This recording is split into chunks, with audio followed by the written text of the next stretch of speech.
Salut à tous, aujourd'hui sur TechNesh, une vidéo pour tous ceux qui ont un Véligo et dont l'abonnement va bientôt prendre fin. Tu as adoré le Véligo mais tu ne sais pas quel vélo louer ou acheter à la fin de ton abonnement? Cette vidéo va t'intéresser. Pour ceux qui ne savent pas ce que c'est le Véligo, je vous invite à aller voir ma vidéo directement, j'explique tout dedans. Mes 3 solutions à l'après Véligo, c'est tout de suite sur TechNesh.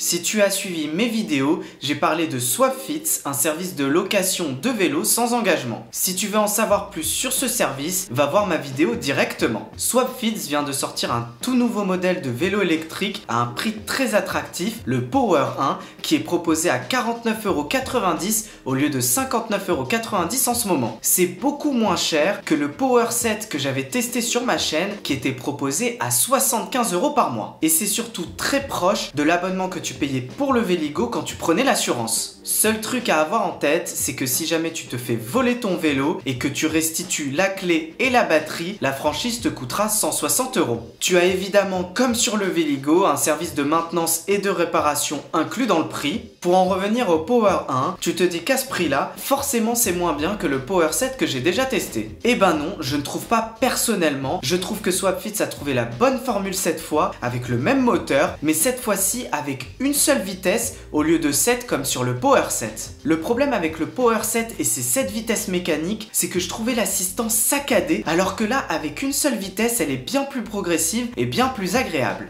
Et en plus, le vélo est ultra silencieux. Seul point négatif, enfin ça dépend pour qui, c'est que je trouve qu'on n'est pas assez assisté au démarrage quand on appuie sur la pédale. Niveau position, t'es légèrement courbé, donc un peu moins droit que sur un Véligo, c'est plus proche d'un Vélib je trouve, mais tu restes quand même très confort. Niveau frein, c'est des freins à tambour, donc moins puissants que ceux du Véligo. Par contre l'avantage, c'est que t'auras pas de maintenance, donc fini les patins usés. Petit truc à avoir en tête, c'est qu'il y a une poignée pour un des freins et l'autre se fait par rétro-pédalage, ce qui est un peu surprenant et déstabilisant au début, mais on finit par s'y habituer. Je te conseille de rester sur le niveau d'assistance 3, qui est le plus confortable je trouve, et en plus, ce vélo a plus d'autonomie que le Véligo, même en assistance 3, donc t'en auras pour 60-70 km, ce qui est très confort. Dernier point, et c'est positif, notamment par rapport au Power 7, c'est que la batterie se retire enfin facilement. Elle s'enlève de la même façon que celle du Véligo, ce qui est pratique. Bref, le Power 1, c'est le candidat idéal si tu veux continuer à louer ton vélo en toute sérénité et en plus sans engagement. J'ai testé le Volterbike sur ma chaîne, donc si tu veux vraiment tout savoir sur ce vélo, tu vas voir ma vidéo directement. Le Volterbike est proposé à 2390 €, ce qui n'est pas donné, mais en même temps je peux pas te conseiller n'importe quoi parce que le Véligo c'est un vélo électrique de qualité. Le Volterbike mise beaucoup sur le confort et c'est pour ça d'ailleurs que je te le conseille. En plus je trouve l'assistance très punchy, donc un peu comme sur le Véligo, ce qui est très agréable. Et t'as un capteur de pression évidemment, de toute façon je te conseillerais pas autre chose si tu viens d'un Véligo, ce qui permet d'avoir un pédalage naturel et d'avoir une assistance progressive. Et le vélo en plus est très silencieux. Niveau autonomie, on est un peu en dessous du Véligo quand tu utilises le niveau d'assistance maximum, qui est pour moi le plus intéressant et le seul que j'ai utilisé d'ailleurs, tu fais maximum 50 km. Ça reste évidemment correct et suffisant pour la plupart des trajets urbains. Niveau frein, tu passes à la gamme au-dessus avec des freins à disque hydraulique qui sont les freins que je préconise sur des vélos à assistance électrique. En plus niveau équipement, il a des garde-boue, les feux sont connectés à la batterie et il a un anti-vol de cadre, ce qui est vraiment très pratique. Bref, il a vraiment tout pour te plaire si tu avais le Véligo avant.